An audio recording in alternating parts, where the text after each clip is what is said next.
మరి ఇక్కడికి వచ్చి ఇక్కడే స్థిర నివాసం ఇక్కడే ఉండిపోయినాం. మరి ఇప్పుడు మేము ముగ్గురం మా ఇంట్లో మా ముగ్గురము ఈరోజు మాకు 5 మంది పిల్లలు. మాకు మొదటిసారిగా కోడలుగా వచ్చింది మా అరుణ, ఇక్కడే ఉంది. మా కిషోర్ పెద్ద అబ్బాయి ఇక్కడే ఉన్నాడు. అట్లే కిరణ్ కుమార్, శ్రీనివాసులు, వీళ్ళు ముగ్గురు మా తమ్ముడు పిల్లకాయలు. నా కొడుకులు 2, ఒకడు యశవర్ధన్, ఒకడు నందవర్ధన్. 5 మంది పిల్లలు. మీ 2 అన్నదమ్ములం. మాకు 2 భార్యలు, మా భర్తలు పెంచలమ్మ, మా భార్య రామలక్ష్మమ్మ, మా అత్తగారు వాళ్ళు పద్ధతుల్లోనే పెళ్లి చేసుకున్నా. మా తోటి చదువుకు మా అన్న కూడా అక్కడికి వెంకటసుబ్బయ్య గారు వచ్చినాడు. మా వదిన ఇక్కడికి వచ్చింది. అదేవిధంగా మా వదిన గారి యొక్క వాడర్లో అల్లుడిగా వచ్చినారు. అందరూ ఉన్నారు ఇక్కడికి. మరి బంధువులందరూ కూడా ఉన్నారు. అమ్మగారి యొక్క ప్రత్యేకత ఏంటంటే మా అమ్మకి 3 పెళ్ళిళ్ళు. మొదట పెళ్లి చేశారు మా అమ్మని, ఇట్టా వాళ్ళకి ఇచ్చారు మద్దుత్తమని. వదిలేసిన తర్వాత ఆయనకి ఇచ్చారు, వెంకటస్వామి గారికి, మా నాయన అన్నకి. మళ్ళా మా నాన్నకి ఇచ్చారు. మా నాన్నకి మేము 2 పుట్టాం. మా కన్నా గారు ఉన్నారు, అలాంటి అందరూ చనిపోయారు. కానీ వీళ్ళంతా మా బాబు, మా దాయాదులు, వీళ్ళ అన్నగారు ఉన్నారు, వీళ్ళ అన్నగారు అందరూ ఉన్నారు. ఓకే, నేను కాదల్లా.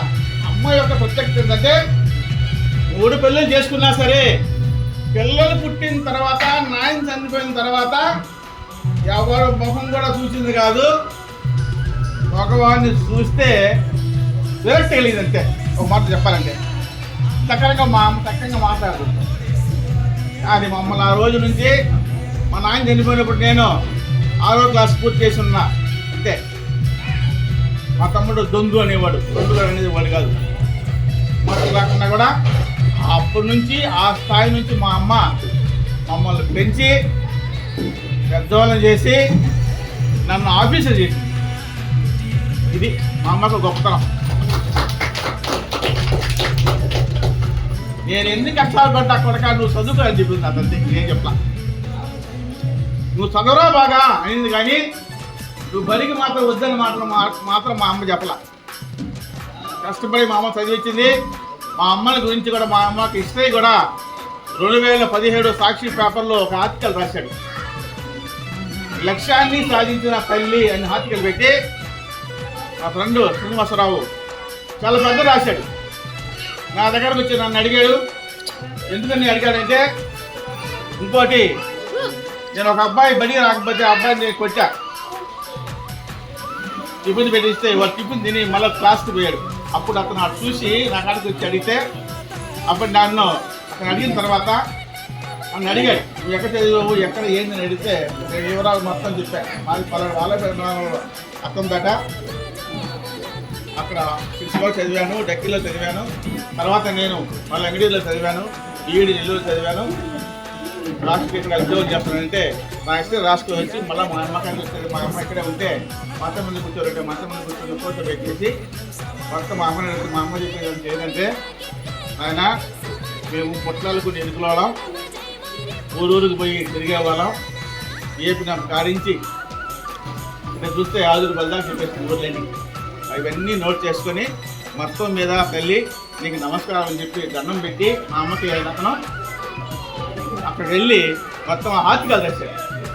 ఏమనంటే, కష్టాలను జయించిన తల్లి నువ్వేనమ్మా.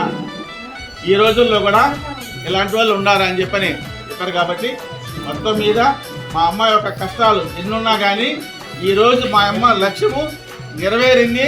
ఈరోజు మేము స్థాయికి రావడానికి అన్నిటికీ కారణం మా అమ్మగారే. కాబట్టి మా అమ్మకు మేము ఇప్పుడు కూడా రుణపడి ఉంటామని చెప్పని మీకు అందరికీ కూడా సమాంతంగా తెలియజేస్తూ ఈ ఆహ్వానం అందరూ కూడా ధన్యవాదాలు తెలియజేస్తాం.